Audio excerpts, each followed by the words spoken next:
ఇన్స్టాగ్రామ్లో అమెరికాకు చెందిన వ్యక్తిగా పరిచయం చేసుకుని మోసం చేస్తున్న కేసును సిసిఎస్ సైబర్ క్రైమ్ పోలీసులు ఛేదించారు.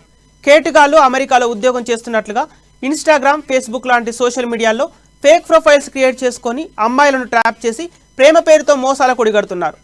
అమెరికా నుండి విలువైన బహుమతులు పంపిస్తున్నామంటూ అసలు సినిమా మొదలు పెడుతున్నారు. అది నిజమని నమ్మి యువతులు ఉబ్బి తబ్బిబ్బైపోతున్నారు. వాళ్ళ ఆనందాన్ని పసిగట్టిన కేటుగాళ్లు ఢిల్లీ ఇంటర్నేషనల్ ఎయిర్పోర్ట్ నుంచి కస్టమ్స్ అధికారులు మాట్లాడుతున్నామని ఫోన్లు చేస్తారు. మీకు పార్సల్ వచ్చిందని, అది తీసుకోవాలంటే ట్యాక్స్ కట్టాలని చెప్తారు. ఇన్ని రోజులు ఎదురు చూసినా గిఫ్ట్ కోసం ఎంతైనా చెల్లించేందుకు అమాయక అమ్మాయిలు సిద్ధమైపోయి లక్షలు కూడా లెక్క చేయకుండా సమర్పించుకుంటారు. ఇలాంటి ఘటనే హైదరాబాద్లో జరిగింది. ఇద్దరు కేటుగాళ్లు గిఫ్ట్ పేరుతో 2,20,000 రూపాయలు సమర్పించుకుంది ఓ బాధితురాలు. మోసపోయానని తెలుసుకొని పోలీసులను ఆశ్రయించింది. కేసు నమోదు చేసుకున్న పోలీసులు దర్యాప్తు చేసి నైజీరియా రానాకు చెందిన ఆలోటే పీటర్, రొమాన్స్ జాషు అనే ఇద్దరు నిందితులను అరెస్ట్ చేశారు. Cyber frauds. These are massively organized cyber frauds.